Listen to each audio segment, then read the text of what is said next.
Agora esta chamada está sendo gravada. Estamos gravando. Se você está aqui, você é aluno do curso de licenciatura em Química, na modalidade IAD da Universidade Federal do Tocantins. E hoje, com alegria e muita honra, Café com Dames é com aquele que eu ouso chamar de amigo, tá? Eu acho que talvez é a experiência e o exemplo de sucesso maior que eu tenho na minha turma de graduação. Eu vou falar dele aqui e eu me emociono, tá, gente? Porque é uma relação muito próxima. Professor Eduardo Luiz Dias Cavalcante, ele possui graduação em licenciatura em Química pela Universidade Federal de Goiás. Ele é mestre em Química pela Universidade Federal de Goiás e doutor em Química pela mesma universidade. Ele foi professor na Universidade Federal do Oeste da Bahia por 5 anos. Ele atuou no Instituto de Ciências Ambientais e Desenvolvimento Sustentável, na cidade de Barreiras. Lá ele foi coordenador do PIBID, atuou no projeto Ciência Móvel, o Caminhando da Ciência. Foi coordenador da Olimpíada Baiana de Química. Atualmente, ele é professor adjunto na Universidade de Brasília, UNB. Ele é coordenador de área do PIBID naquela instituição, é coordenador do projeto de extensão Jogos e Atividades Lúdicas no contexto da Química Forense. Ele participa de pós-graduação em Educação e Ciências, PPG Duque, da UNB, e é professor colaborador do programa de pós-graduação em Educação em Ciências e Matemática, lá da Federal de Pernambuco, no campus do Agreste, em Caruaru. Ele é colaborador lá nessa pós-graduação. Possui experiência na área de ensino de Química, atuando principalmente nos seguintes temas. Preste atenção, pessoal. Jogos e atividades lúdicas, experimentação, avaliação e aprendizagem por meio do lúdico. Então, eu estou aqui com o meu caderninho para, né, aprender, para ouvir, e eu dou boas-vindas. Professor, como você vai? Bom dia a todos. Bom, eu vou bem, né? Corrido, vou assim, levando a correria danada aqui, né? Faltou uma coisinha aí, Damiana, né? Que agora eu voltei para a coordenação do curso, né? Então, Inacreditável. além de tudo isso aí, me botaram, ganhei esse presente, né? Que é coordenar o curso agora, que vai ter uma visita do MEC, né, por conta do reconhecimento do curso, né, de tempos em tempos, o curso da gente é reconhecido, né, então me botaram aí esse Meu Deus. presente aí. E não é pouca coisa, esses cargos de gestão, mas assim, eu olho para a sua trajetória, amiga, e vejo coisas fantásticas, né? As linhas de pesquisa, e agora organizador de eventos, né? Você acabou de terminar aí, de fechar a prestação de contas de um evento grande e ainda pega a coordenação. Exatamente.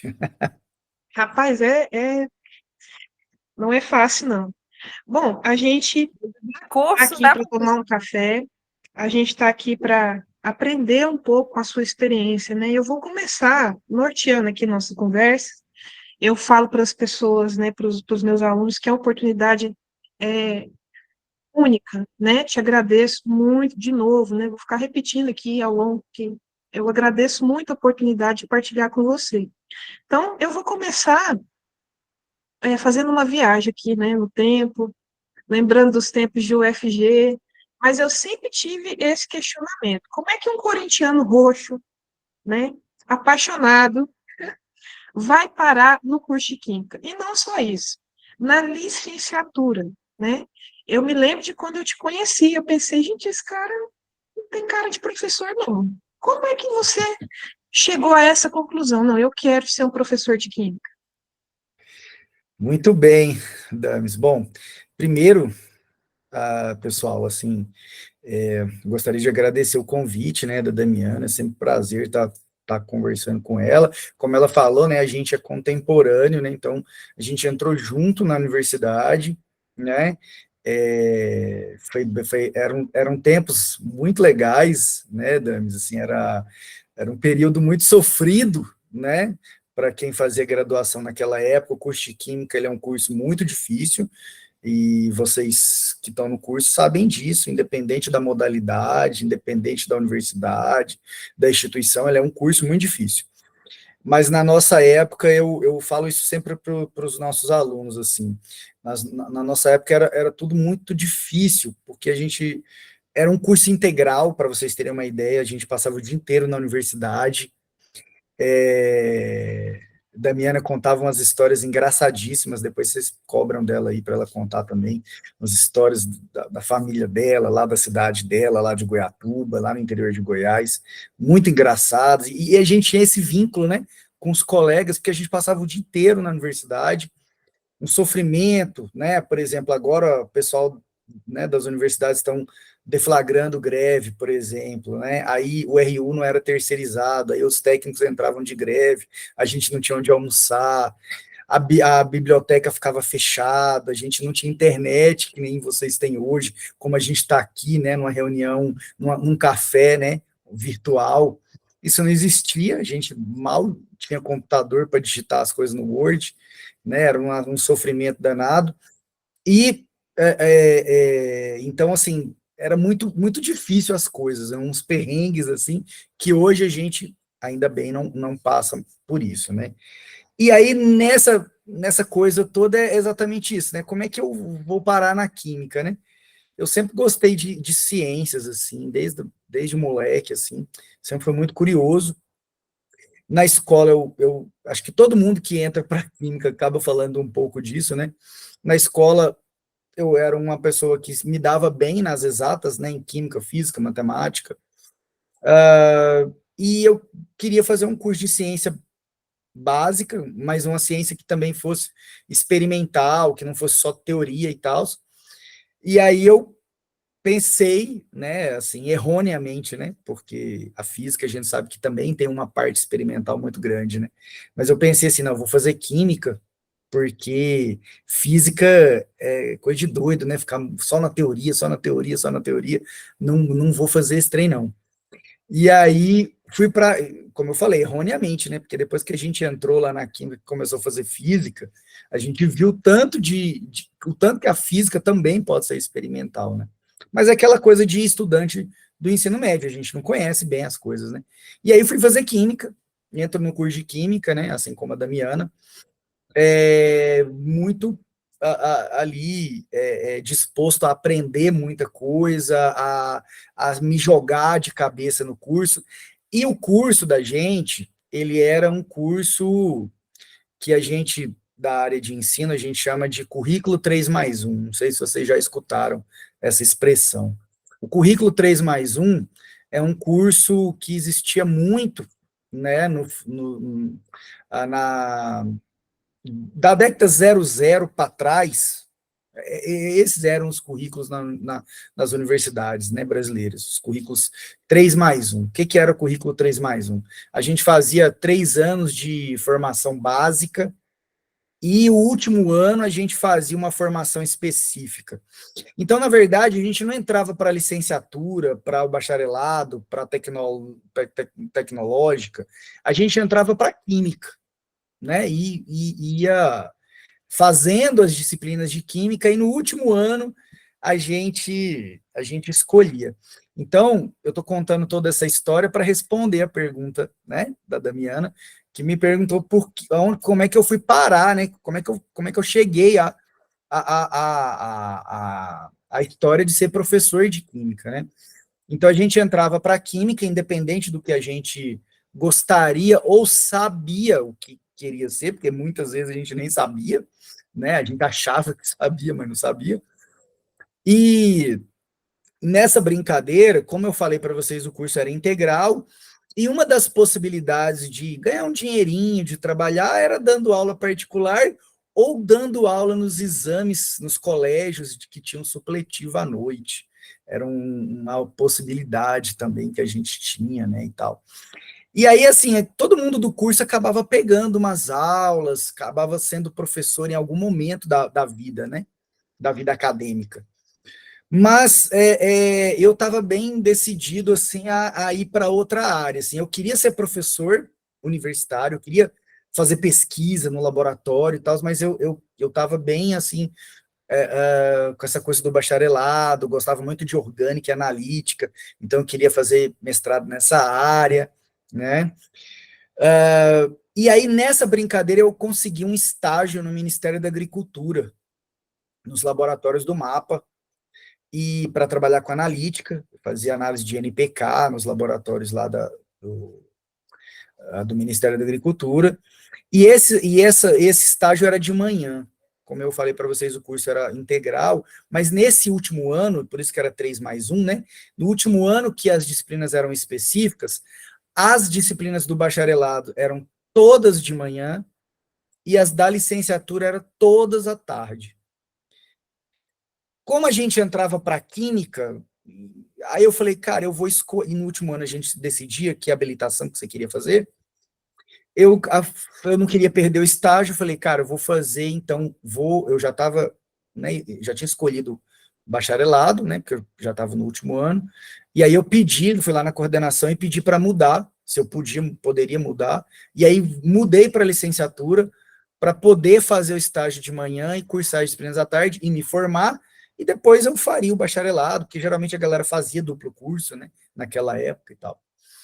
Só que aí, quando eu comecei as disciplinas da licenciatura, quando eu comecei, e eram poucas, hoje a gente tem bastante disciplinas de ensino, né, que permeiam todo o curso, mas aí, quando eu comecei as disciplinas de psicologia da educação, de prática de ensino de química, didática de ensino de química, eu me descobri ali. Eu falei, cara, é isso que eu quero fazer. Assim, foi sabe, assim, um negócio de abrir os olhos, de abrir a mente. Eu falei, caracas, é isso mesmo. Quando a gente começou a discutir lá com a professora de psicologia, né, ler sobre Piaget, Vygotsky, etc., Ausubel, e entender como é que o sujeito aprende alguma coisa, seja de química, ou seja de qualquer coisa, eu falei, cara, é isso que eu quero pesquisar. E aí, na universidade, tinha 2 professores do ensino de química, propriamente ditos, né, que era a professora Agostina, está lá até hoje na UFG, e o professor Marlon, né, os 2 acho que foram professores da Damiana também. E aí, assim, nossa, eu achava muito legal o trabalho que eles faziam, e aí foi aí que eu fui parar na docência, né, seja na educação básica, porque eu trabalhei também alguns anos na educação básica, antes de entrar no ensino superior, né, então foi assim, Damiana, que eu me descobri professor de química, né. Eu não sabia disso, tá vendo? Olha Pois é. como a gente descobre as coisas. Amiga, eu fui empurrada também para a licenciatura, primeiro porque minha mãe é professora, né? Eu sempre vivi em unidades escolares. Eu gosto de cheiro de escola, eu gosto dos problemas da escola, né? Mas a química foi uma coisa estratégica, financeira, né? Eu tinha um tio técnico em química e eu via o padrão de vida dele, eu pensava, eu quero isso. Olha que ele nem tinha faculdade, né? E realmente você me lembrou, eu não me lembrava disso, que a gente entrava com vestibular único e poderia, né, escolher. Você poderia fazer as duas coisas, sem vestibular de novo, bacharel e licenciatura, um ano e meio, né, de complementaridade, você saía com com as duas titulações. Mas eu achava, amigo, você lembrou bem, a professora Agostina e o professor Mar, eu achava o bacharelado muito sombrio, sabe? A gente sofria muito com a severidade do conteúdo, o peso do conteúdo, e assim, a gente era muito bombardeado com aquela tradição de que o ensino de ciências é uma coisa que não me permite o humano, o acolhimento, o entendimento, nem o diálogo. Eu acho que você ter uma conversa aberta com um professor universitário naquele tempo era uma coisa, né? E aí você lembrou bem, a gente recebe o Margo lá no final do curso, chamava a gente pelo nome, né?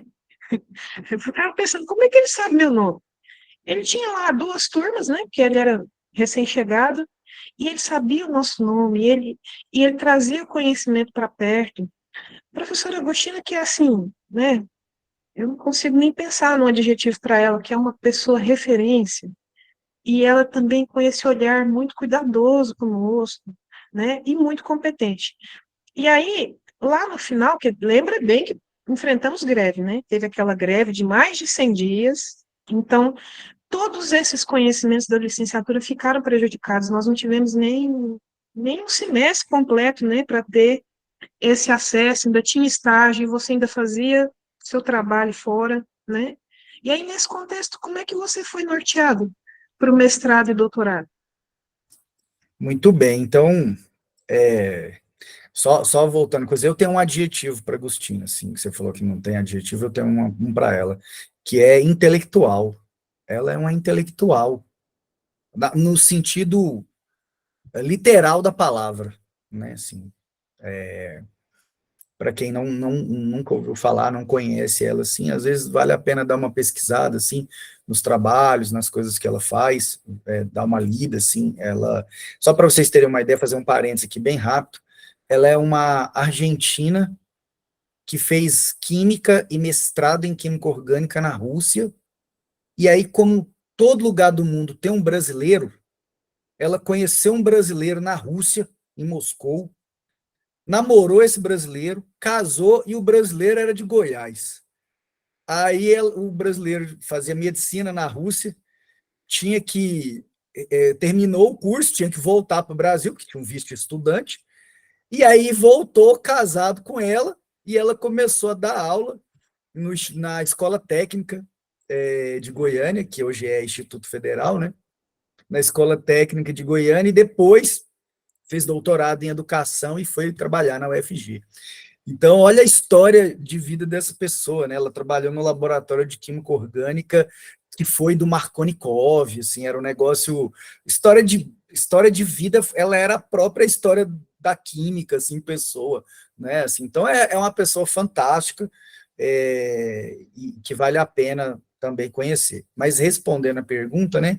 Então, como é que eu cheguei nessa história da pós-graduação, né? Então, como eu falei, né, assim, terminei o curso ali, né, assim, na licenciatura, me descobri professor, fiz o concurso da Secretaria de Educação de Goiás, aquele concurso no final de 2002, que houve, que fazia muitos anos que não tinha um concurso para professor efetivo no estado de Goiás, assim, foi um negócio bem complicado, e aí teve esse concurso com muitas vagas, passei no concurso e fui trabalhar. E eu queria fazer mestrado na analítica, né? Eu tinha, por conta do estágio que eu fazia e tudo mais. E tinha uma amiga da gente, que hoje está na França, que é contemporânea da Damiana, lá de Goiatuba, que é a Aline. Ela fazia mestrado em fisicoquímica lá na USP, em São Paulo, e eu queria ir para lá também. E fui fazer a prova lá, enfim, fiquei estudando um tempo, tinha separado um dinheiro do estágio, e fui para lá morar com ela, lá na casa da USP, né, chama CRUSP lá, que é Casa Residencial do Estudante da USP. Fiquei lá um tempo, comecei a trabalhar como voluntário lá, enquanto não saiu o resultado, no laboratório e tal. Passei na prova lá, mas eu não passei numa colocação que me desse a oportunidade da bolsa, de ter a bolsa. Olha como é que as coisas acontecem, né? Assim, é muito muito louco isso, né? Eu estava esperando o resultado da Secretaria de Goiás e estava lá na USP. Se eu tivesse ganhado a bolsa, talvez eu não teria voltado para Goiânia para assumir o concurso e teria ficado na Química Analítica. Mas eu não fui classificado para pegar a bolsa. Tinha uma quantidade de bolsas, eu acho que eu fiquei em oitavo, tinha 6, uma coisa assim. E aí o pessoal falou, não, fica aí, depois você faz a seleção de novo, aí você fica melhor colocado. Falei, cara, mas não tem como eu ficar aqui, né, sem trabalho, sem nada e tal. Meus pais não conseguiam me manter. E aí eu volto para Goiânia, assumo o concurso, começo a trabalhar como professor de química, conto essa história toda que eu estou contando para vocês para o professor Marlon. Aí ele fala assim, aí eu já tinha feito TCC com ele, com um negócio de jogos e tudo mais, aquela coisa, mas muito assim, amadora ainda. Aí ele falou assim, cara, seu trabalho tá bom, assim, sua ideia é boa, não existe isso aqui no Brasil, não sei o quê. Se você quiser fazer o mestrado, quiser fazer pós-graduação, com isso, eu te oriento. Aí você me fala que eu vou abrir tantas vagas no final do ano, e aí a gente organiza e tal, não sei o que lá. Aí eu falei, cara, mas eu peguei não sei quantas mil aulas agora, porque imagina, eu acabei de sair da graduação, doido para ganhar um dinheiro, começo a pegar todas as escolas que aparecia para mim, além da Secretaria de Educação, peguei cursinho, escola particular, enfim, dava 50 aulas por semana, dava aula todo dia, sábado, todo dia da semana e sábado de manhã e à tarde. E falei, cara, não tem tempo de estudar, mas vamos embora, se você topar essa empreitada, eu quero.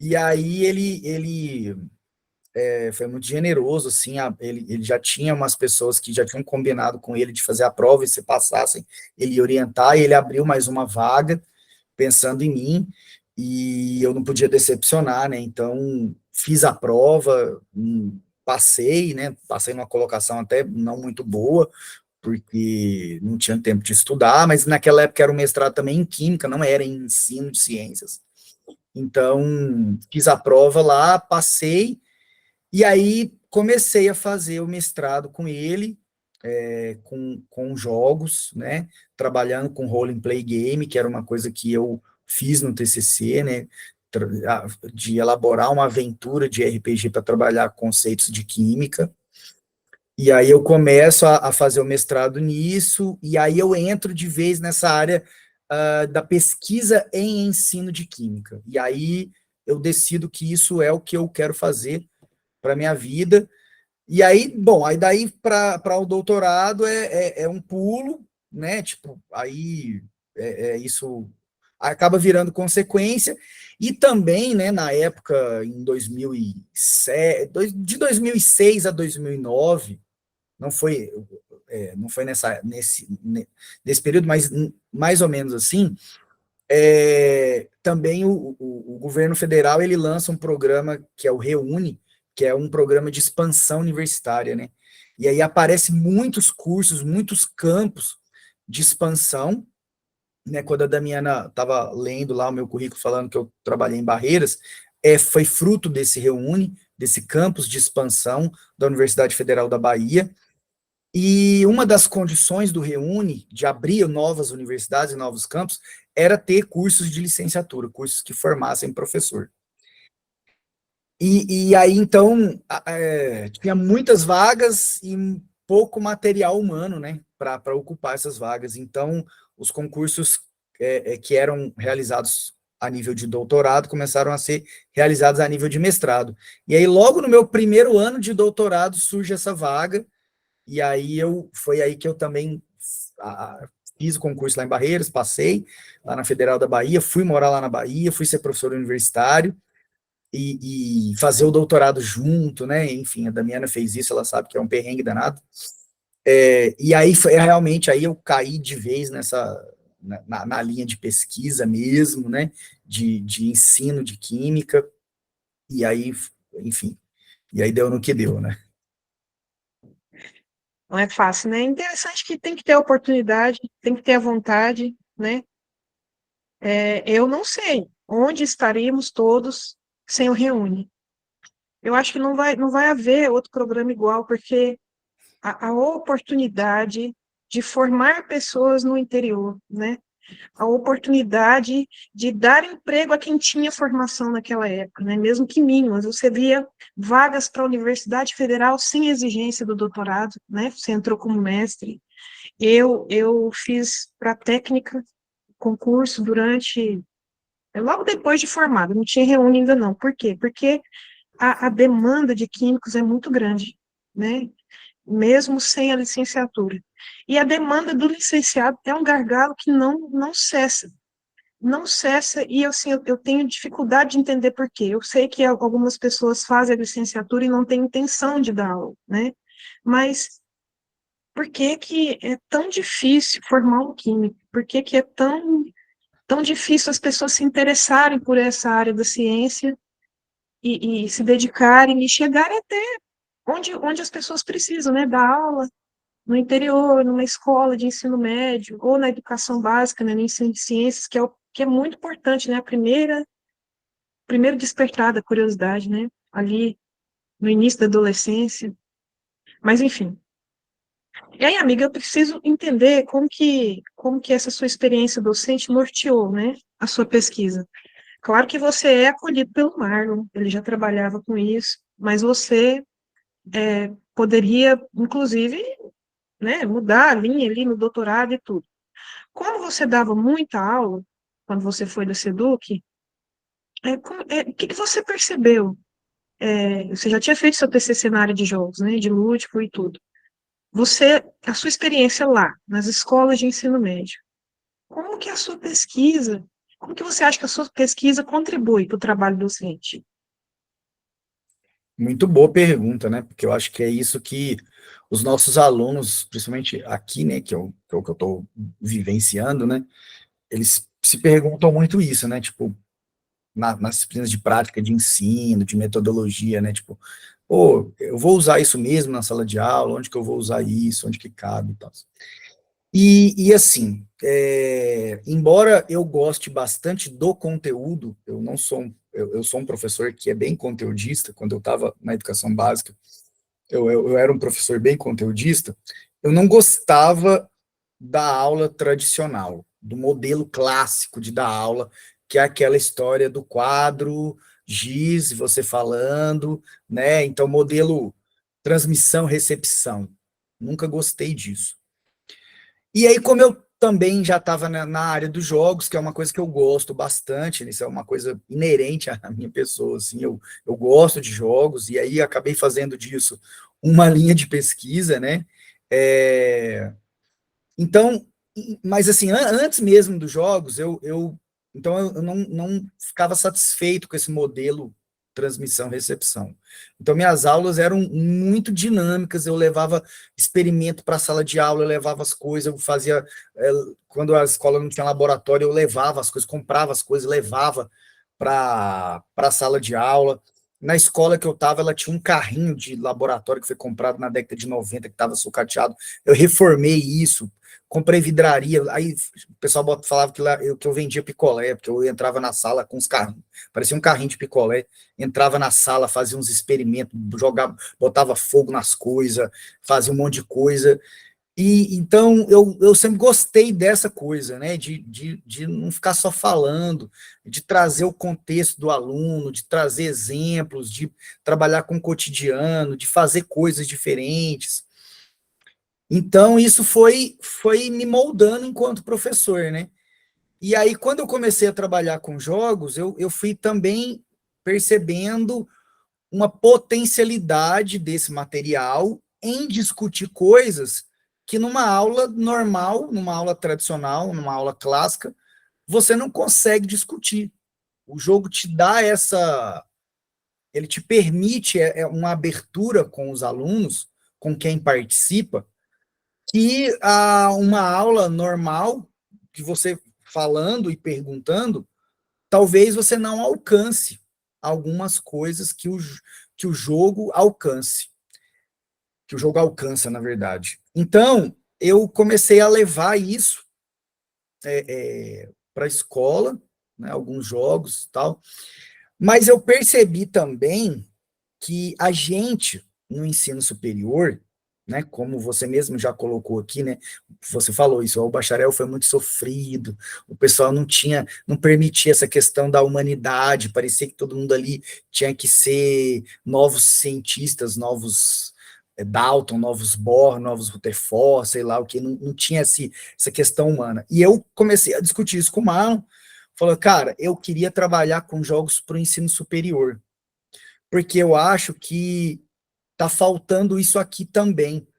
A gente fica preocupado com a educação básica e tem que se preocupar mesmo, porque lá é onde você forma o cidadão, onde você forma as pessoas, mas eu comecei a ver que a gente no ensino superior era muito carente também dessas estratégias. A gente tinha aulas extremamente tradicionais, muito tradicionais, mesmo aquelas aulas práticas eram aulas extremamente sisudas, extremamente, né, formais, extremamente assim, que não era aberto ao diálogo, por mais que tinha um ou outro professor que gostava que a gente respondia as coisas, fizesse pergunta, mas isso não era uma prática costumeira. E aí eu comecei a pensar nos jogos para o ensino superior, para tentar trabalhar com o erro conceitual dos alunos do curso de Química. Pensando assim, poxa, eu estou fazendo isso lá na minha escola, trabalhando com experimento, com jogo, vendo o que os meninos sabem, o que eles não sabem, mas aí só sou eu fazendo, só tem eu fazendo. Se eu trabalho no ensino superior, na formação inicial, sei lá, tem 30 alunos na licenciatura, se 5 fizer isso, então não vai ser só eu, vai ser eu e mais 5. Então eu vou alcançar mais pessoas e mais escolas, e consequentemente eu vou difundir isso para mais alunos da educação básica. Aí propus isso para o Marlon topou, falou, não, beleza, eu acho que é isso mesmo, vamos embora. E aí eu acabei trabalhando, tanto no mestrado quanto no doutorado, com alunos do ensino superior, com alunos em formação inicial, que eu queria alcançar mais pessoas, né? Eu queria que mais pessoas trabalhassem com isso. Então, foi nessa perspectiva que eu fui me norteando enquanto docente, observando tudo isso, e isso sendo um background aqui que me dá um subsídio para ser o professor que eu sou hoje. Interessante você falar. Então, é um trabalho que começa com você, aprimorando o seu jeito individual de dar aula, a sua inquietação, e você via que funcionava, mas, como você disse, você é conteudista. Então, é um lugar de não abandono de toda a teoria química, que é pesada, mas é elementar e fundamental, é uma ciência básica. Então, não é qualquer jogo, né? Eu acho que ainda há um preconceito e uma abordagem errada de que o lúdico no ensino de química, aliás, o lúdico, né, a experimentação, que é o que você é especialista também, experimentação no ensino de química, formação de professores, veja, não é só jogar, não é só desenvolver jogos, é amarrar aquele conteúdo elementar e formar professores nos padrões de que as escolas necessitam, né? Então, não é qualquer jogo, né, amiga? Eu queria que você explicasse um pouquinho aqui para os meninos que não é apenas diversão, né? Como que é a escolha, a construção desse lúdico para o ensino de química? Maravilha. E é bem isso mesmo que você coloca. A gente não pode deixar só a parte divertida aflorada, porque daí não vai fazer sentido para a gente que tá com uma intencionalidade. Se vocês pesquisarem assim sobre jogos, vocês vão ler muito essa palavra, intencionalidade. O jogo no ensino, na educação, mas propriamente dito no ensino de química, que é a área, né, que eu transito, ou ensino de ciências, ele precisa ter uma intencionalidade. Então eu não posso levar o jogo por levar, o jogo pelo jogo. Alguns autores de jogos, assim, filósofos do jogo, eles falam isso, né? Assim, ó, o jogo não pode ser jogo pelo jogo, né? O que é um jogo pelo jogo? É aquele jogo que a gente vai visitar a família no Natal, nas férias, e lá senta todos primaiada, tudo no chão e joga lá um banco imobiliário, por exemplo. Aquilo lá é despretensioso, é divertido, mas ele não tem uma intencionalidade. O jogo para a sala de aula, ele precisa ter uma intencionalidade. Por quê? Porque o objetivo do professor é ensinar e cumprir um conteúdo programático, um conteúdo curricular. Então, se eu levo um jogo para a sala de aula, ele precisa ter essa intencionalidade. Mas, além da intencionalidade, ele precisa ter uma coisa, tem uma autora que ela é bem usada aqui no Brasil, é uma professora da USP, que chama Kishimoto. Ela deve ter até aposentado já, porque a última vez que eu encontrei com ela pessoalmente, ela já era uma senhorinha, assim, então isso já faz uns 10 anos, faz exatamente 10 anos, então eu imagino que ela está aposentada, mas, enfim, está sempre atuante aí, né? Essa Kishimoto, ela tem um livro que chama Jogo educação, jogo, brinquedo, educação e algumas coisas assim. É uma coletânea de vários pesquisadores e tal. E ela fala uma coisa que muita gente usa, né? A gente também, assim, aqui, que ela chama de equilíbrio, o equilíbrio do jogo. Ela diz o seguinte, que o jogo, ele precisa ter uma parte lúdica e precisa ter uma parte educativa. Pensando, quando eu estou falando do jogo, o jogo na sala de aula, o jogo na educação, né? Então, ele precisa ter uma situação, né? Uma proposta divertida, porque o jogo, por definição, é divertido, né? Ele é lúdico por natureza, e ele precisa ter uma parte pedagógica, educativa. E isso precisa estar em equilíbrio. Eu não posso ter, por exemplo, um material que é muito lúdico, mas é pouco educativo. Porque senão eu vou ter só jogo. A galera vai rir, vai gostar, vai se divertir, mas aquele conteúdo que eu queria discutir, aquele conceito que eu queria trabalhar, vai ficar um pouco de lado. Por outro lado, se eu tenho muita parte pedagógica, muita coisa educativa, e pouco lúdico, e pouca coisa lúdica, eu vou ter um material didático que foge um pouco do jogo, porque o jogo tem essa característica divertida, né? Então, quando eu explico isso, eu falo muito sobre eu faço uma analogia com uma lista de exercício, né? Se eu pego, por exemplo, monto um jogo, às vezes as pessoas fazem isso, assim, ó. Eu quero fazer um jogo aqui para discutir ligações químicas. Tá bom. Como é que vai ser esse jogo? Aí a pessoa faz um tabuleiro e toda casa que a pessoa joga um dado, e toda casa que a pessoa cai, o peão, né, anda as casinhas no tabuleiro, responde uma pergunta. Qual que é a diferença disso para uma lista de exercício? Quase nenhuma. Quase nenhuma. Então, ou seja, esse é um exemplo que a função educativa está em desequilíbrio com a função lúdica, né? Então, quando a gente pensa num jogo para a sala de aula, a gente precisa ter uma série de coisas que a gente poderia ficar falando disso aqui a vida inteira, só sobre isso, e claro que a ideia não é essa, mas rapidamente, assim, pensando em alguns pontos. Então, como eu já falei da intencionalidade, o equilíbrio da função lúdica e função educativa, uma mecânica de regras muito bem elaborada, certo? Um cuidado com o conteúdo, porque o jogo não pode ter erro conceitual, né? Você não pode estar lá no meio do jogo e o cara falar assim, professor, essa pergunta aqui está errada. Isso não pode acontecer, né?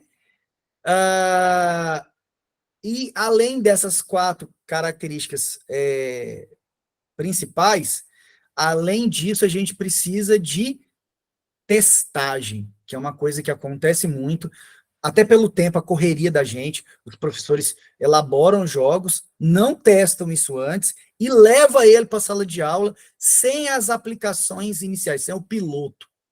E aí chega lá na hora, aí o cara às vezes vem comentar, Eduardo, você fala que o jogo sempre vai dar certo, aquela coisa que sempre os alunos vão gostar, levei um material para a sala de aula, ninguém gostou, deu errado, aí você vai conversar com a pessoa, mas peraí, vamos lá, por que aconteceu isso? Não, então, eu elaborei no final de semana um jogo em casa, aí fiz isso, fiz aquilo, aí levei, aí você vai olhar, o jogo está desequilibrado, o cara não testou antes, a mecânica de regra está confusa, né? Então, ou seja, não tem jogabilidade, né? O tempo não foi adequado, enfim, né? Virou uma coxa de retalhos aí, e aí por isso, às vezes, dá errado, né? Então, pensando nessas coisas, mas eu vi que o pessoal levantou a mão aí, isso que eu acho que isso é uma conversa mesmo, não precisa só ficar falando, não, vocês podem perguntar coisas, conversar comigo, vai ser legal também, assim, né? Então, eu resolvi abrir porque eu acho que é pertinente. Eu, por exemplo, não tinha essa visão de que o jogo tem que ser testado, tem que ser discutido, tem que ser muito bem amarrado com o conteúdo, porque eu achava que o professor ele fazia esse jogo sozinho, né? Eu acho que o ideal é construir junto, não é? Mas isso fica para depois. Vamos abrir para a pergunta do Francisco. Bom dia para todos. Eduardo, muito obrigado pela fala. Eu vou fazer uma provocação. Acho que todo professor tem que desenvolver um pouco seu lado filosófico, né? Então, se a gente puder sondar as potencialidades e eventuais danos possíveis, isso fortalece o conhecimento né, que a gente trabalha. Então, a sociedade ela tem um conceito médio do que é realidade. E boa parte dos ofícios, a realidade é dura. Você, às vezes, tem que se isolar, você tem que, sabe, tá um problema, exige uma abstração absurda que eu não sei se o jogo entrega, e eu estou perguntando apenas.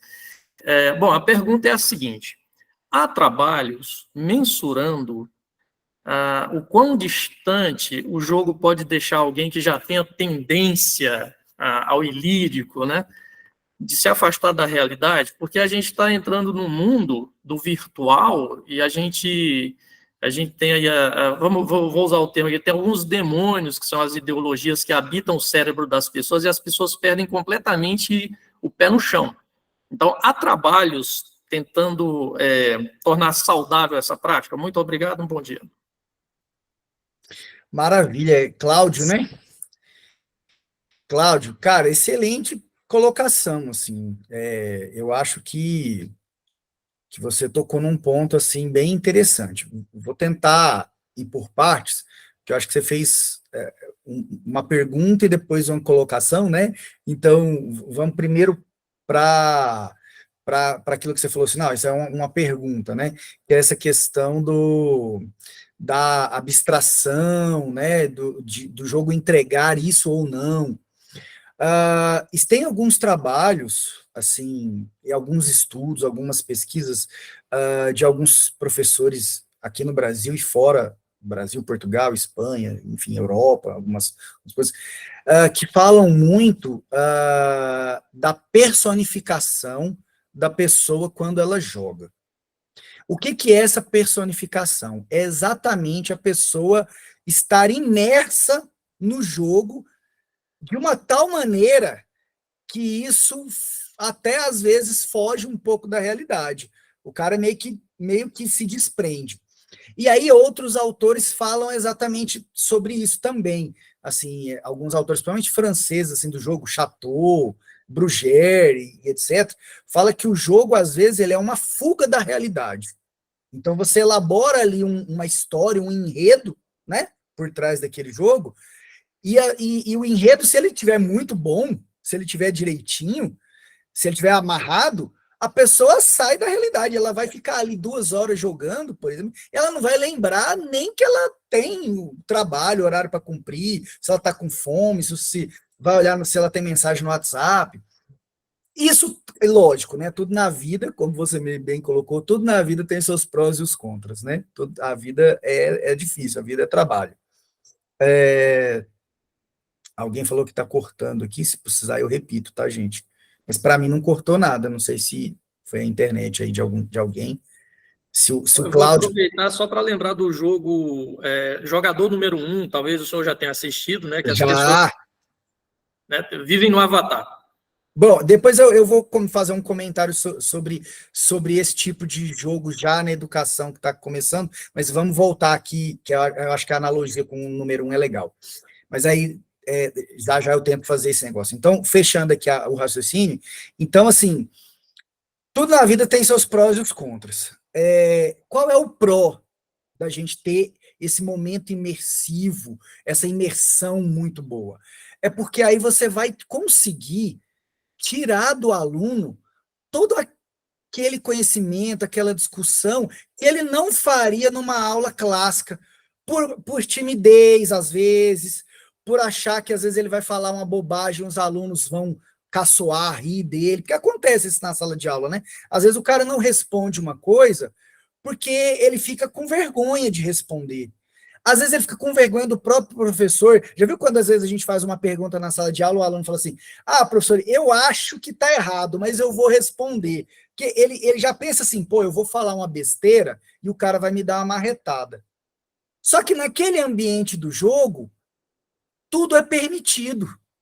Aquele ambiente imersivo, que o cara tá personificando um personagem, ele tá interpretando um personagem, ele pode ser um personagem que, inclusive, o papel dele é errar, é falar bobagem. Então, ele vai se soltar, ele vai se pronunciar sem aquele julgamento da sala de aula. E aí, quando a gente trabalha com adolescente lá no ensino médio, a gente sabe que os adolescentes são maus, né? Eles não têm muito filtro. Então, se tiver que falar, eles vão falar. E isso a gente percebe muito, assim, né, atuando ali. Então, eu acho que o pró dessa personificação é isso. Agora, e o contra? Porque a gente também tem que analisar isso, que aí entra no que você estava falando, da história dos virtuais. Tal. A gente tem que tomar cuidado para que isso também não seja... para que, na verdade, ele entenda, não que não seja, para que o aluno, o jogador e aluno, né, porque como a gente está pensando em situações de sala de aula, ele entenda que aquilo, aquela fuga do real, ela é momentânea. Depois, ele volta para a situação de sala de aula real, que é respeitar o colega, que é respeitar o professor, que é respeitar a instituição de ensino. Então, assim, às vezes o cara está trabalhando ali num jogo que tem momentos assim de batalha, por exemplo, uma aventura de RPG, poxa, tem batalhas, tem diálogos mais bruscos, mas depois, você tem inimigos, né, você tem que ganhar, tem a competitividade, mas depois você tem que saber que aquilo é uma simulação do real, é parte do real, e aí você, ou seja, você volta, você tem que entender que depois você volta a ser um ser humano normal, né? E aí, pensando nessa analogia, nesse exemplo do jogador número 1, né, que o Cláudio coloca aqui, não sei se todo mundo conhece, se todo mundo assistiu, né, que a pessoa coloca ali um VR, né, um óculos de realidade virtual, ele entra no mundo ali, né, virtual. Hoje, a gente já tem algumas pesquisas de situações de ensino no metaverso. Eu tenho um aluno de doutorado aqui, o Elias. O trabalho, a pesquisa dele é criar um escape room, não sei se vocês já conhecem esse tipo de jogo, né, que são salas de fuga. Geralmente isso tem shopping, tem lugares, você monta uma sala, você tranca as pessoas lá dentro, e a pessoa tem que resolver várias situações, problema, para achar a saída daquele ambiente. Então, o Elias, por exemplo, o trabalho dele é fazer esse jogo, esse escape room, no metaverso, utilizando a realidade virtual. Então, a gente tem aqui dois óculos, um VR mesmo, e um outro que a gente construiu, que você joga com o próprio celular, que é isso mais voltado para a escola, é um óculos de papelão, que tem um espaço, você bota o celular, e ele serve como um óculos de realidade virtual. E aí você cria esse ambiente no metaverso, e a pessoa cria-se um avatar, né, e ele vai movimentando as coisas como se fosse um avatar. Eu não sei, a pesquisa dele ainda está no começo, eu não sei o que a gente vai tirar disso tudo, sabe, Cláudio? Eu não sei qual vai ser os resultados que a gente vai coletar disso tudo. Mas são possibilidades, né? Assim, a gente está entrando numa era muito tecnológica. Hoje, por exemplo, eu estava mandando aqui um texto para os meninos mais cedo aqui da minha disciplina. É uma coisa que a gente percebe nitidamente. Antes você estava no laboratório, aí você ia explicar alguma coisa para eles fazerem um experimento. Ninguém quer copiar mais nada, não, cara. Os caras batem foto do quadro, né? Os caras batem foto. Eu permito que eles façam isso. Não, eu também, porque assim, não tem jeito, né? Você tá ali no laboratório, antigamente todo mundo levava o roteiro, a gente tinha um caderninho de laboratório, né? A gente levava um caderno, na nossa época, a minha e da Damiana, assim, o professor obrigava a gente, cada disciplina, a gente tinha o seu caderninho de laboratório. Hoje o moleque leva um tablet, leva um celular, aí você fala, cadê o roteiro? Não, professor, tá aqui no celular. Vai seguindo, não, isso eu não permito. Fala, não, você vai ter que trazer impresso, porque depois cai uma solução no seu celular, no tablet, vira uma confusão, não sei o quê. Mas você vê, a gente está numa era tecnológica demais, e aí a gente tem que tentar investigar essas coisas. Eu, particularmente, gosto das coisas analógicas, eu gosto de jogo de tabuleiro, de coisa assim, mas eu não posso fechar meus olhos para a tecnologia. Então, quando vem aluno querendo trabalhar comigo com essa questão, que nem eu comentei do Elias, eu preciso estar atento a isso, até para tentar entender todos esses meandres aí da tecnologia, o que isso vai contribuir, como que isso vai contribuir, se é que vai contribuir, porque pode ser que não contribua nada, né? Pode ser que essa história de metaverso, que o cara vai lá e fique muito saindo do real, muito pensando na tecnologia e se esqueça do aspecto educacional, né? Então, sei lá o que vai acontecer, né? Muito obrigado. Imagina. Tem mais alguma coisa aí, Damis, de outras Eu pessoas? tenho, mas vou esperar.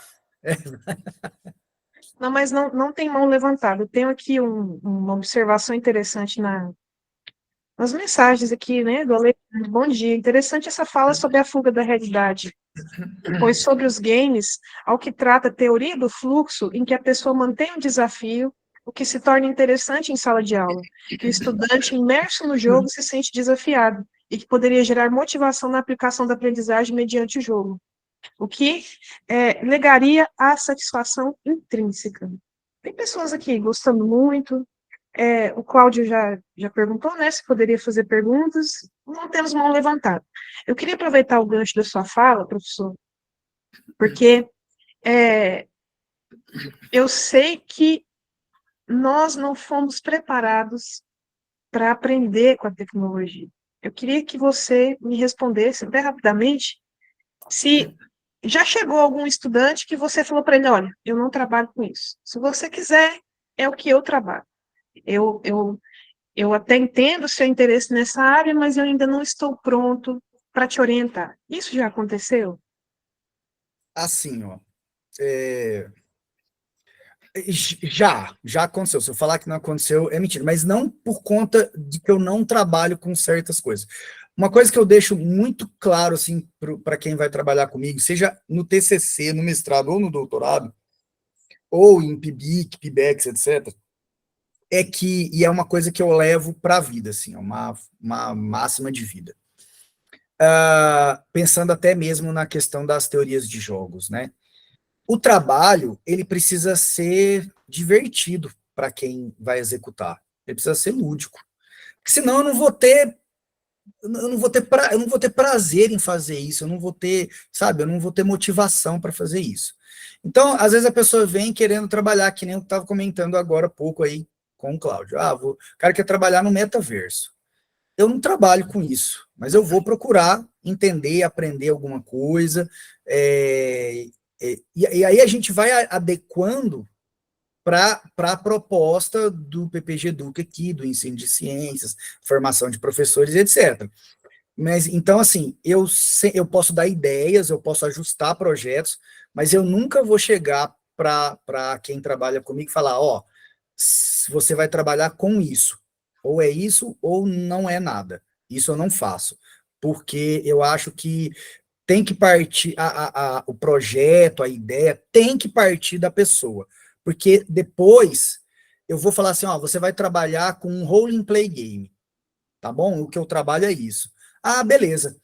Aí a pessoa topa, porque ela quer entrar, vamos supor, tá numa seleção de mestrado, o cara quer trabalhar com isso, ele quer entrar no programa. Aí ele começa a ler, começa a se inteirar sobre o assunto, ele fala, cara, eu não queria fazer isso. Eu queria trabalhar com experimentação investigativa.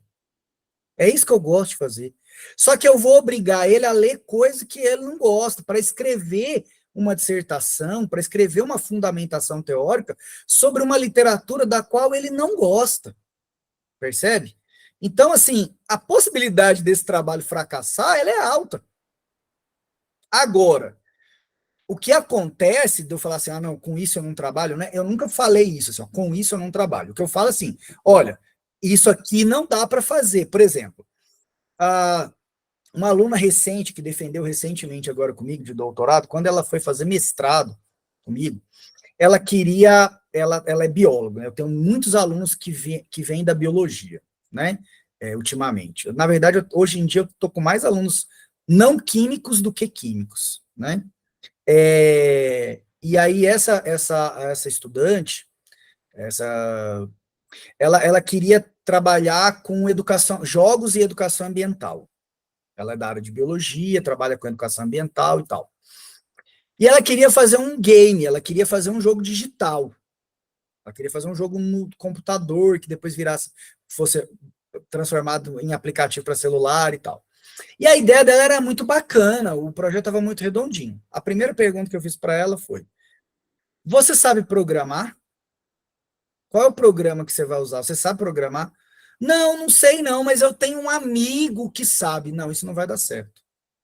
Seu amigo pode, você pode brigar com esse amigo pode morrer, esse amigo pode ir embora de Brasília, esse amigo pode acontecer várias coisas com ele, e aí, quem vai desenvolver seu trabalho?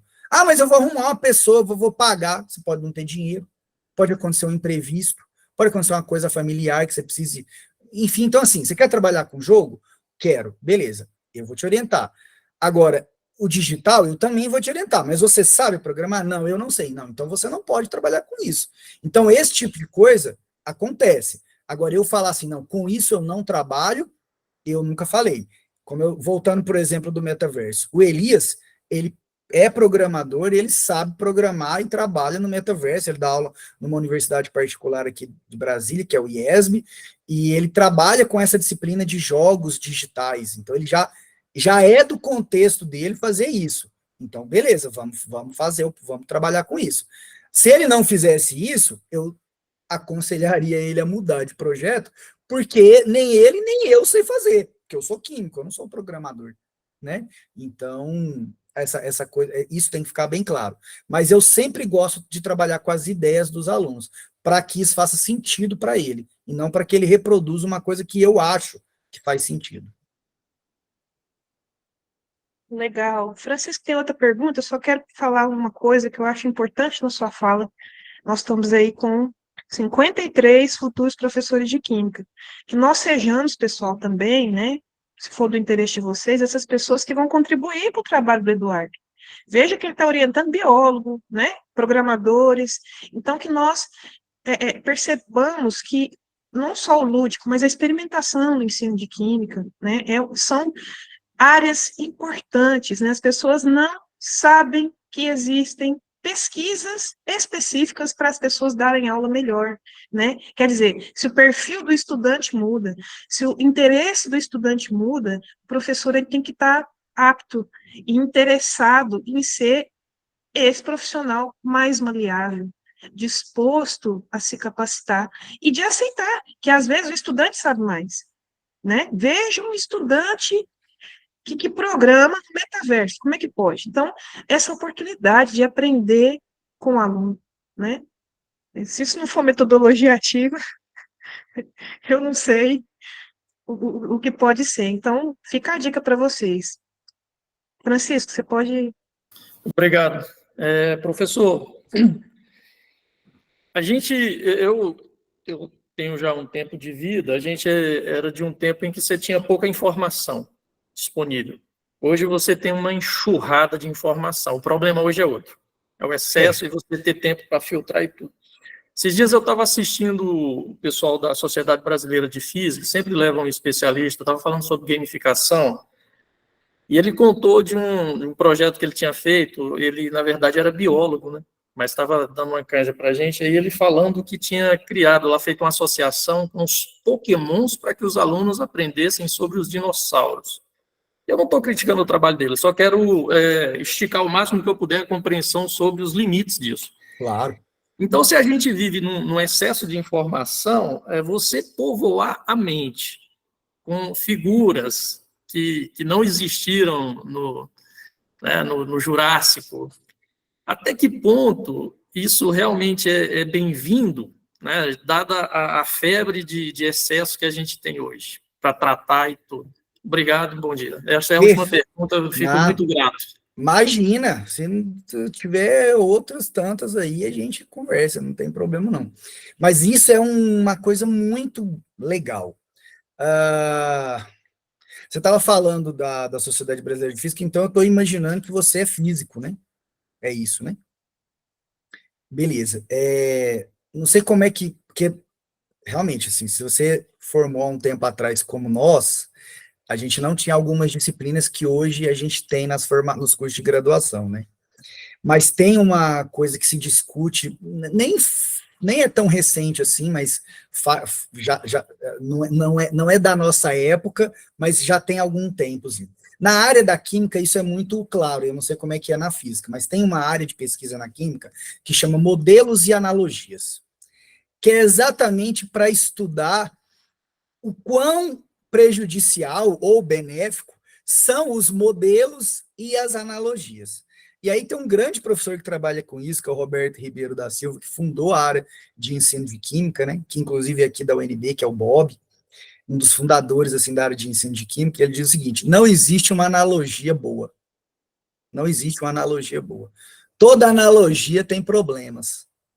Aí a gente vai ter que julgar, como professor, o que é menos prejudicial, e aí, eu discutindo com ele, eu fico pensando nesse caso, né, assim, tipo, beleza, você está lá dando aula num conteúdo, o aluno fala, professor, eu não entendi.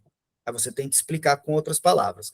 Professor, eu não entendi. E aí você vai usando analogias para que ele entenda, vai usando modelos e analogias.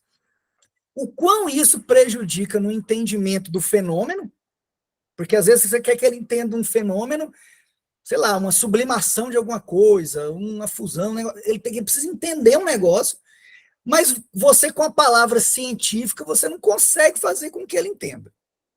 Então, essa área, ela é bastante interessante, porque ela né, estuda essas benesses, né, essas vantagens, mas muito mais as desvantagens de você usar a analogia. E aí, voltando para a sua pergunta, para o seu caso específico. Esse negócio dos Pokémons teve um ano, acho que foi 2015, 16, cara, que esse troço virou febre aqui em Brasília. Esse troço de caçar Pokémon, e no prédio que eu morava tinha um top, um pouco... Poképarada. Eu esqueci o nome agora. A Poképarada.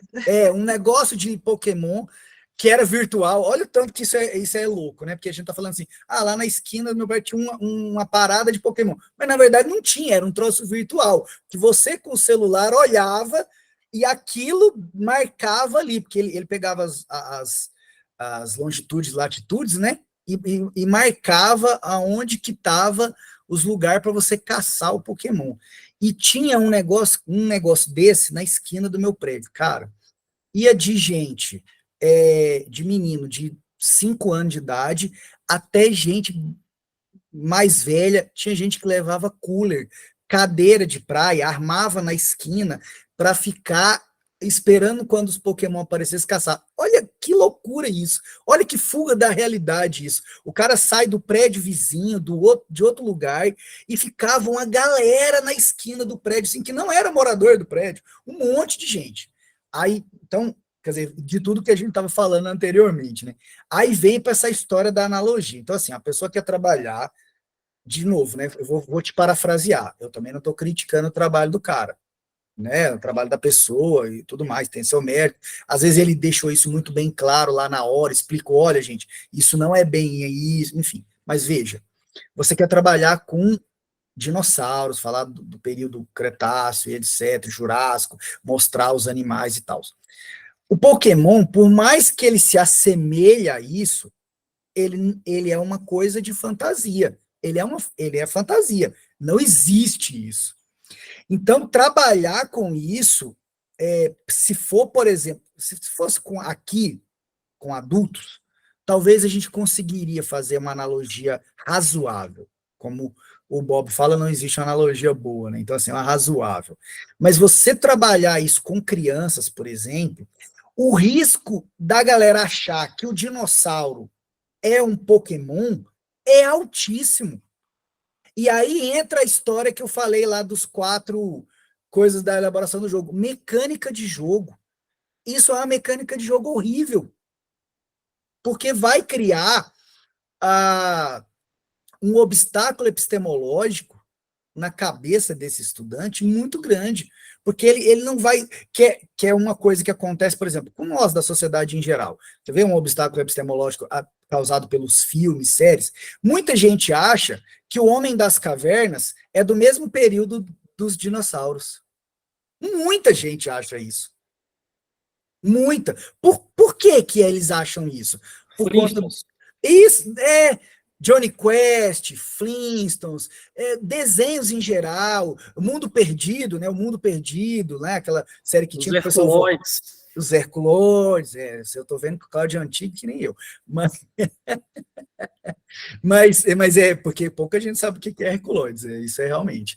Então, veja, olha o obstáculo epistemológico que você criou na sociedade. Então, muita gente acha que o homem das cavernas, ele habitou o mesmo período que os dinossauros. Isso não é verdade. Muito pelo contrário, tem um abismo de anos aí, né? Então, veja, você vai meter um Pokémon para substituir o dinossauro? Muito complicado, muito complicado. Então, eu coaduno aí da sua exemplificação aí, realmente. E aí entra a importância de você saber, por exemplo, você quer trabalhar com jogo digital, você tem que saber programar, você tem que ter uma plataforma que você saiba mexer, porque senão você vai pegar uma que já existe, que foi o caso talvez desse pesquisador, uma que já existe para trabalhar com o conteúdo que você quer. Só que isso vai causar um obstáculo na mente do sujeito. Então, assim, bom, ou eu pego a mecânica do jogo do Pokémon, mas eu substituo o Pokémon por dinossauros que existiram de verdade, ou eu vou ter problema com o conteúdo. E aí, lascou, né? Porque aí tem uma coisa interessante, fugindo um pouco da ideia. Quando tem um autor que chama Eduardo Fleury Mortimer, e outros autores que trabalharam com ele, mas ele começou isso, ele tem uma não é bem uma teoria, mas eu não tenho um nome melhor para dar, vou falar de teoria, ele chama de teoria também, que é o projeto de pesquisa dele, da vida dele, se chama Teoria do Perfil Conceitual. Resumindo essa história, para a gente não falar sobre isso, porque o objetivo não é esse, mas assim, ele diz o seguinte nos trabalhos dele, que quando você ensina alguma coisa para uma determinada pessoa, você pode, e essa pessoa, como ela não é tábula rasa, ela já sabe alguma coisa, todo mundo sabe alguma coisa sobre qualquer coisa, né?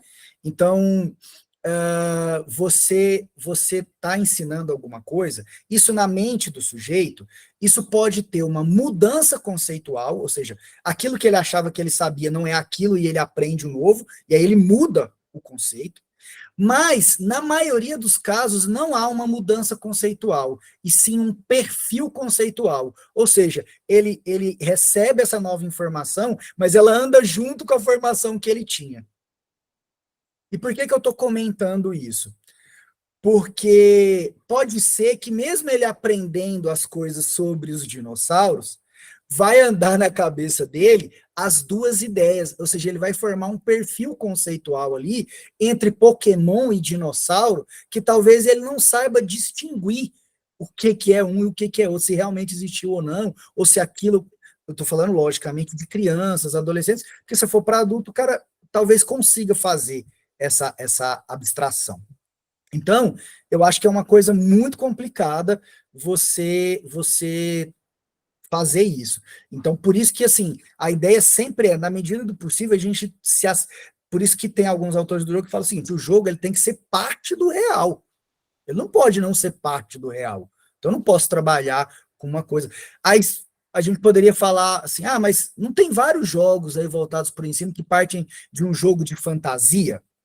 Sim, mas é um jogo de fantasia, uma história fantasiosa, mas tem elementos do real. Eu não posso substituir o real com elementos não reais, né? Então, isso é uma coisa também que a gente precisa pensar sobre. Tem outra pessoa que levantou a mão aí, Damis. Maravilha, Antônio. Então, professora, eu estava ouvindo aqui, aí a minha dúvida é a seguinte. Você falou sobre a importância... Talvez você tenha falado, a minha internet caiu um pouquinho, eu saí e voltei, mas a pergunta é a seguinte. Você disse da importância do conteúdo nos jogos. E aí eu fiquei pensando, né? Os jogos é acessório às aulas, porque se um jogo trazer conteúdo, ele fica meio, assim, difícil, chato, assim, não fica? Ou existem jogos que trazem o conteúdo. Ou o jogo, nós devemos trabalhar com ele como por exemplo, uma atividade extra, acessório ao aprendizado? Maravilha, Antônio, boa pergunta. O jogo, ele, por si só, ele é uma estratégia didática, ele é um material didático. Então, se a gente entende ele como sendo esse material didático, essa estratégia didática, então pode acontecer N coisas. Eu posso, de fato, trabalhar com o jogo para revisar um conteúdo, né, que acontece mais, o que a gente mais observa na literatura é isso, né? Então, assim, eu leciono, eu ministro um determinado conteúdo e levo o jogo para revisar, para fixar, para ver o que a galera entendeu ou não, para ver se a galera está errando. Às vezes, por exemplo, assim, você quer ver se o pessoal entendeu direitinho, mas você sabe que se você fizer uma prova, a galera vai estudar para a prova, vai decorar aquilo e vai responder o que você quer.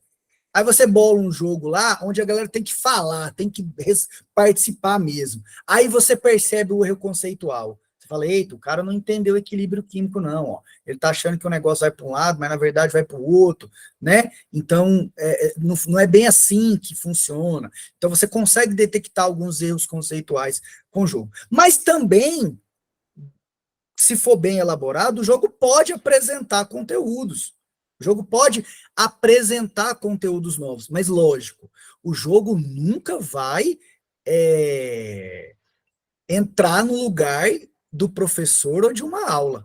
Isso é tácito, na verdade, assim, pela comunidade que pesquisa isso. Não tem como, ele pode até apresentar um conteúdo, mas assim, o papel do professor, acho que, não só com jogos, mas com qualquer outra ferramenta, né, assim, eu brinco com os meus alunos de estágio aqui, Antônio, eu falo assim, ó, se tem uma profissão que nunca vai ter crise, você nunca fica rico com ela, mas uma profissão que não tem crise é a profissão de professor, porque por mais que tenha tecnologias e etc, e metaverso, e os Cambá 4, você precisa de alguém para mediar esse conteúdo, fazer essa mediação. Então,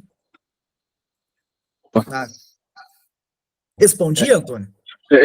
Respondeu sim. Eu imaginei assim, imagina, jogos que trouxessem, por exemplo, um slide, uma coisa, uma informação, fica chato. Aí eu imaginei que era essa mesma. Respondeu sim, viu? Era essa a questão mesmo. Maravilha. Teve uma pessoa que colocou aqui no chat um negócio, deixa eu ver como é que é o nome, Tainara, né? Tainara colocou até que ponto, né? Todos os benefícios e malefícios, que pensei sobre a velocidade de informações, né, e tecnologias, né? Como é que a gente acompanha tudo isso na velocidade que está acontecendo, e o vício dos alunos em ter uma aula interativa, né? Isso acontece mesmo, Tainara, assim, mas assim, veja, a gente está acostumado com a aula, professor no quadro, os meninos sentados, tudo enfileiradinho, copiando e tal.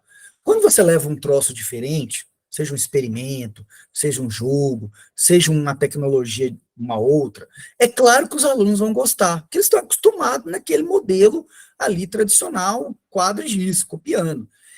E aí o grande problema é esse, porque aí toda aula eles vão ficar pedindo, né? Professor, que dia que a gente vai jogar? Professor, que dia que vai ter experimento de novo?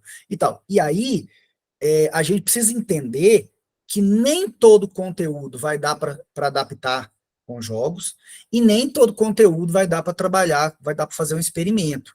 Então, assim, não é que vai ter conteúdos ou vai ter conceitos que realmente vai ter que ser ditos no modelo tradicional, no modelo behaviorista mesmo, ali de condicionamento mesmo.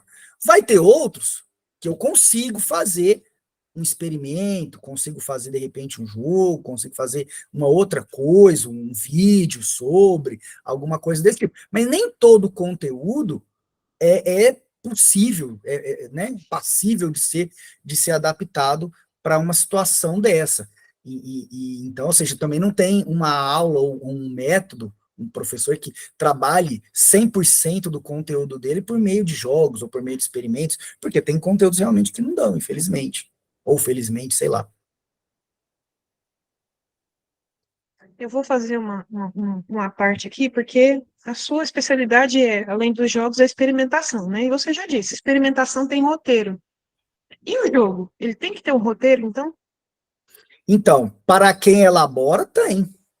Ele tem também, né? Assim, É aquilo que eu falei, assim, a gente tem que ter um bom material, na verdade, não só os jogos do experimento, um bom material didático, ele tem que ter uma sistematização, porque o professor, ele precisa estar atento a todas essas nuances que vão acontecer em sala de aula. Então, por exemplo, o tempo, a participação, se as regras foram claras, a chave de resposta, o que eu espero de cada obstáculo ali que eles vão me responder, né?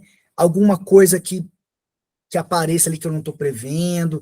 Então, eu preciso ter essa sistematização para que isso faça sentido. É igual, por exemplo, se um experimento. Ah, beleza, eu faço lá o experimento. Misturei lá um tanto de coisa, e a solução mudou de cor, ficou colorida, não sei o que lá. Aí os alunos acham legal, então o negócio pega fogo, beleza. Tá, beleza. Mas o que eu quero com isso aí? O que eu estou pretendendo com isso? Aonde eu quero que os alunos cheguem na discussão sobre o que está acontecendo? Porque fazer o experimento só por fazer vira receita de bolo, né?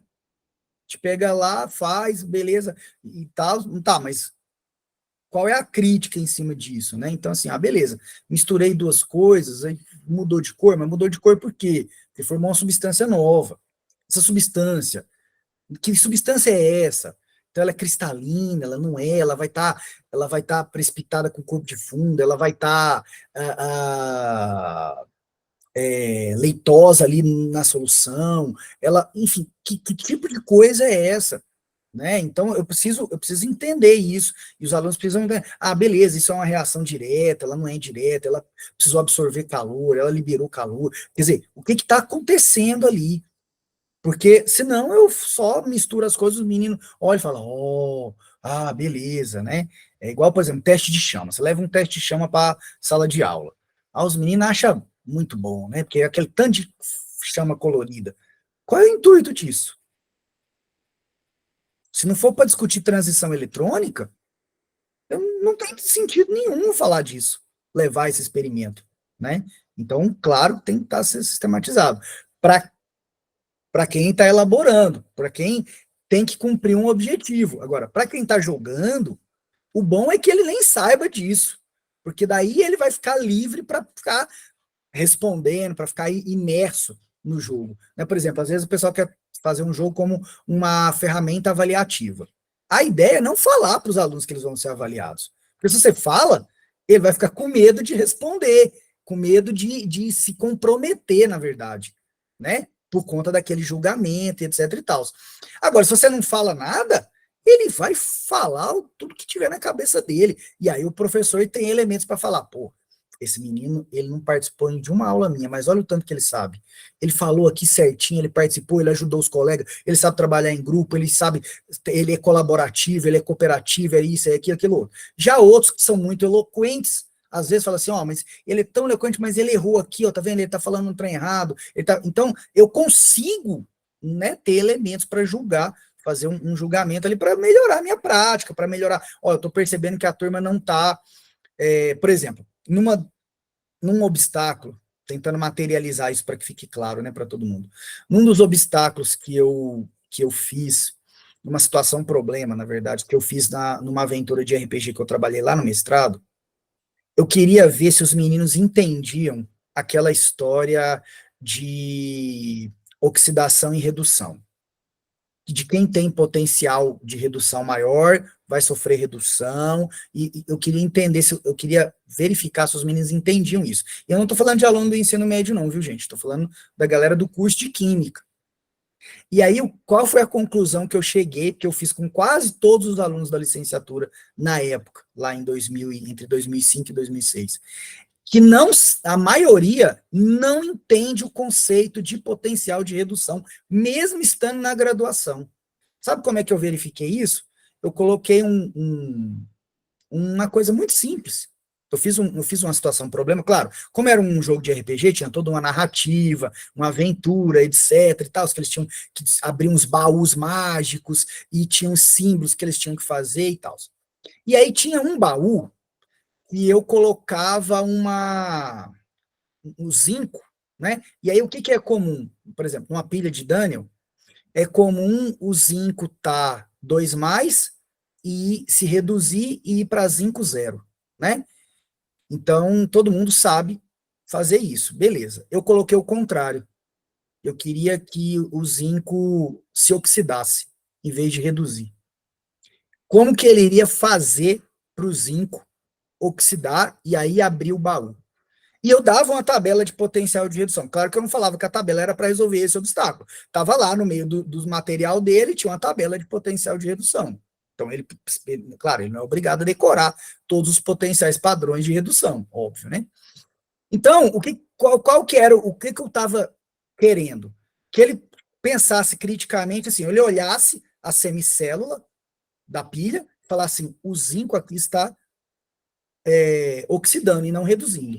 Para ele oxidar, outro elemento tem que reduzir. Então, eu vou ter que fazer uma reação do zinco com a outra solução que tem um potencial de redução maior do que o do zinco, para que o zinco possa oxidar. Certo? E quase ninguém fez isso. A galera fazia botava lá, fazia uma reação que o zinco reduzisse. Fala, gente, mas o zinco aqui não está reduzindo, está oxidando. Ué, professor, mas é igual lá na pilha de dano, não sei o que, faz isso, faz aquilo. Mas não era esse o objetivo. Né? Então, e aí, cara, saía as respostas mais cabulosas do mundo. Um monte de coisa. Ou seja, então, na verdade, e isso serve para quê? Para punir o aluno, para falar assim, você não sabe, você é burro. Não, não é para isso não, gente. É para a gente entender também que o conteúdo que estava dando lá na universidade, na matéria de analítica que eles estavam vendo, talvez eles não estavam, o jeito que estava, da forma que estava sendo executada, eles não estavam entendendo. E aí, mas eles passavam na disciplina. Porque você estuda e passa na prova. Isso não quer dizer que você saiba aquele conteúdo, né? Então, tem isso também, né? Beleza. A Erika colocou aqui no chat que ela acredita que não teremos professores no futuro, pela desvalorização da carreira. É uma realidade, né? Nossa carreira realmente é desvalorizada, mas eu também acredito que nós vamos ter professores sempre. Por essa e outras questões que já discutimos aqui. Mas eu queria perguntar quais são as principais realizações da sua pesquisa, né? Você tem anos de pesquisa, de estudo, de teóricos, de aprofundamento, né, no conteúdo que é tradicional e nessa forma de apresentar o conteúdo como sendo mais lúdico. Então, são muitos anos de pesquisa, né, em vários níveis, né? Hoje você é orientador, avaliador de curso, coordenador de curso, orientador de PIBIC e pesquisador ao mesmo tempo. Então, depois disso tudo, né, chegou aqui o Eduardo, em 2024. Você olha para trás, o que você vê como principal fruto do seu trabalho e o que você projeta, né? Tem alguma coisa que você ainda queira realizar? Então, esses dias eu estava pensando nisso, né? Porque você fica saudosista, né? Que assim, nós estamos em 2024 e o primeiro trabalho que eu apresentei de jogos na vida foi em 2004, né? Naquele ENEC que teve lá em Goiânia. Acho que você participou também, né? E então, ou seja, tem 20 anos, né? Tem 20 anos que eu apresentei meu primeiro trabalho, assim, que era fruto desse TCC que eu comentei lá no início. Então, nesses 20 anos, assim, o que eu acho que ficou, assim, de legado, assim, da pesquisa? Que eu considero, assim, mais importante é fazer com que, não é nem pensando num trabalho específico desenvolvido por mim, mas sim numa contribuição para que os jogos no ensino de química e jogos no ensino de ciências virasse uma linha de pesquisa tão difundida hoje no Brasil, né? Então, por exemplo, a gente vai num encontro nacional de química, a gente tem mais de 100, 150 trabalhos só de jogos, tanto é que isso agora já lá no ENEC, já é uma linha própria de pesquisa. No EMPEC também a gente vê, né, que é o encontro de ensino de pesquisa em educação e ciências, a gente vê uma gama de trabalhos sobre jogos. Então, assim, eu acho que o maior, assim, talvez, a minha maior contribuição seja para realmente difundir a área e fazer com que outras pessoas pesquisem nessa área, e não só isso, gostem de trabalhar com isso, porque eu acho que a maior contribuição da gente não é fazer também com que a pessoa fique pesquisando nisso, porque tem um monte de professor lá em sala de aula que trabalham com jogos, mas não estão preocupados em pesquisa, em publicação e etc. O cara só quer que os alunos dele aprendam o que ele está querendo ensinar, mas eles trabalham lindamente com vários jogos. Aqui na Secretaria de Educação do DF, a gente tem muitos professores que trabalham com jogos, seja de química, física, biologia, matemática, etc. E a gente tem uma coordenação dentro da Secretaria de Educação, que é a EAP, que trabalha com formação continuada desses professores, e aí dentro dessa coordenação tem uma parte que é só para trabalhar com jogos na formação continuada, que tem duas professoras que foram ex-alunas minha de mestrado, que trabalharam com jogos, e hoje são coordenadoras lá dessa EAP, que fornece curso de formação continuada para esses professores também trabalharem com jogos. Então, eu penso que não tem um trabalho específico, mas eu acho que contribuir para esse crescimento e para essa utilização dos jogos é uma coisa que eu me orgulho bastante, assim.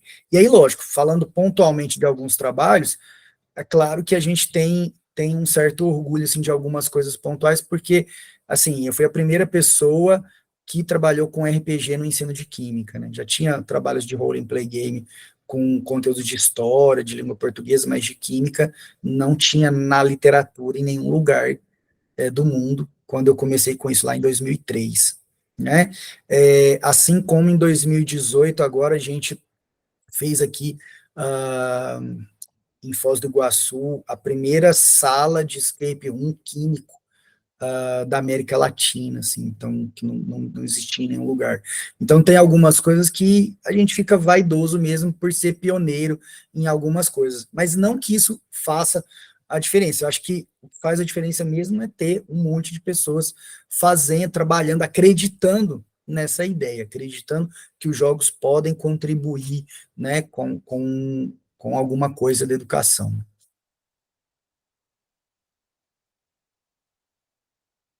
Você pretende ainda realizar, amigo? Ou é verdade, só você perguntou uma isso, eu não esqueci. continuidade desse trabalho? Cara, na verdade, assim, acho que o mundo muda tão rápido que seria até, não sei, seria até difícil pensar em alguma coisa assim. Por exemplo, se você me perguntasse isso há 5 anos atrás, eu jamais iria dizer que eu iria trabalhar numa coisa, num jogo desenvolvido no metaverso. E hoje a gente faz isso. Então, assim, eu não sei o que vai acontecer para frente, né? Então, assim, não tem uma coisa que talvez eu almeje, porque talvez essa coisa nem exista ainda, né? Então, a gente precisa esperar as coisas se desenvolverem. Mas, assim, uma coisa que eu acho que eu queria melhorar aqui na universidade, que assim, eu faço isso no meu projeto de extensão, mas eu queria poder fazer mais, é trazer mais as escolas para dentro da universidade para trabalhar com os jogos. Isso é uma coisa que eu quero equacionar melhor, mas isso não depende só de mim, depende de outras coisas, da quantidade de alunos envolvidos no projeto, porque a gente faz isso no sábado, porque a gente bagunça o instituto inteiro lá, porque suja as coisas, então não dá para ser num dia de aula. Enfim, então eu preciso melhorar isso. É uma coisa que eu quero. Precisa de muito, muito planejamento com esse professor que está lá na escola, né? Tem que se reunir várias vezes. Mas eu imaginava que você ia fazer um pós-doc num grande centro desse, assim, tem algum grupo internacional que você gostaria de contribuir, Olha, estudar fora por um tempo? só se fosse assim, alguma coisa pensando em outras teorias, assim, teoria de aprendizagem, por exemplo, tem o Instituto Piaget, né, lá na Suíça, que a menina dos olhos de todo mundo que trabalha com Piaget, com referencial piagetiano. Poderia ser uma possibilidade num futuro aí, não sei, mas pensando em jogos, por incrível que pareça, gente, o Brasil, ele tem assim, muitos bons pesquisadores nos jogos, inclusive de material teórico, bibliográfico, assim, a gente não perde em nada para outras pessoas. Tem outros outras pessoas também que trabalham com jogos, assim, que a gente tem contato, mas é isso, porque acho que cada um pensa num pós-doc de uma maneira diferente, né, assim, o que eu vejo de um pós-doc, assim, pós-doc você vai para aprender algo que você não consegue aprender aqui, fazer coisas que você não consegue fazer aqui, e aí pensando em jogos, assim, talvez, não sei se é muita pretensão minha falar isso, mas talvez não tenha nada que a gente não consiga fazer, claro, em Entendi. velocidades diferentes, em tempos Uhum. diferentes, mas aí, como eu falei, só se fosse alguma coisa para além dos jogos, assim, alguma coisa assim, vou trabalhar, vou estudar mais Piaget, então vou lá para o Instituto Piaget e tal, não sei o quê, mas eu não penso em pós-doc por agora, assim, eu estou com tanta coisa para fazer que realmente eu não consigo pensar numa saída de pós-doc, assim, por agora. Gente, eu fixei um link aí. Esse link é o acesso ao livro do professor, que eu já trabalhei com uma outra turma, né? A turma de vocês é bem maior, é uma turma mais diversa. Eu não tive o planejamento de trabalhar esse livro nessa turma, mas ele está disponível, né, lá na Amazon, para quem quiser conhecer, tá, o trabalho dele. E bom, a gente passou aqui só 3 minutinhos do horário, eu vou perguntar se alguém tem mais alguma questão, né? Acho que aqui no chat. Da minha parte, só agradecimento aos dois. Imagino. Se ninguém tiver alguma questão, eu vou encerrar aqui dizendo que eu não me esqueço, Eduardo, de uma fala sua. Como a nossa relação eu considero próxima, e a gente sempre tem esse diálogo muito informal, eu estava recém-chegada na UNB, encontro aquele rosto conhecido, porque a gente vê as postagens, mas acaba se esquecendo. Eu vi em algum lugar que você estava na UNB, mas me esqueci. Aí cheguei lá, né, descabelada, pelo cansaço, fazendo doutorado, e te encontro, e a gente resolve tomar um café, ter uma conversa, e sempre que eu estive na sua sala, como é bonito de ver o seu respeito com os estudantes, e o mantenimento desse certo distanciamento, mas assim, com muito respeito, sabe? Eu acho que você é aquela pessoa que consegue, desde a graduação, circular por todas as panelas, né? Você é aquela pessoa que a gente fala nos grupos. Aí, Eduardo, lembro do Eduardo, muita gente boa, então você sempre conseguiu passear por todas as panelas, respeitando todas as pessoas, e eu admirava muito, todas as vezes que eu ia na sua sala, que você estava no atendimento ao aluno, o respeito deles, né, com você, e como você consegue, numa relação muito próxima, manter esse distanciamento que a gente tem que ter um pouco, né? Respeitoso, de ser o mestre, de ser aquele que está ali para incentivar também e para provocar. E outra coisa que eu não me esqueço, gente, isso é muito importante que eu vou falar agora, né? Ele trabalha com jogos, com experimentação e com pesquisa em ensino, né? Isso deve ser muito valorizado. E isso deve ser muito difundido. E isso deve ser abraçado pelas pessoas que estão na licenciatura, que estão trabalhando, às vezes não como químico, mas em outras áreas, estão almejando a carga horária de química, para você olhar aqueles estudantes lá do ensino médio, do ensino básico, e pensar nisso como material humano também, né? Entender as necessidades desses meninos, que são muitas. A sua, enquanto docente, né? Você tem que ter saúde, vontade, disposição, você tem que ter flexibilidade para aprender sempre, e que vocês tenham esse olhar da importância da pesquisa no ensino de química. E outra coisa que eu quero falar para vocês é que o Eduardo me disse numa conversa nossa, bem assim, amiga, eu estava reclamando para ele do meu doutorado, né? Ele falou, amiga, no meu doutorado eu li 90 livros. E eu travei. Por quê? Porque 90 livros eu não li na minha vida, né? Quer dizer, eu estava reclamando de barriga vazia, né? Eu fiquei pensando, mas, né? Parece que a conta não fecha. Como é que ele teve tempo de trabalhar, de pesquisar, de escrever e de ler 90 livros? Então, eu acho que fica um exemplo dessa base de conteúdo que tem que ser muito robusta nos pesquisadores de ensino. A gente não pode permitir que a educação seja esse lugar onde valha qualquer coisa, tá? Então, te agradeço muito a oportunidade de trocar conosco, né?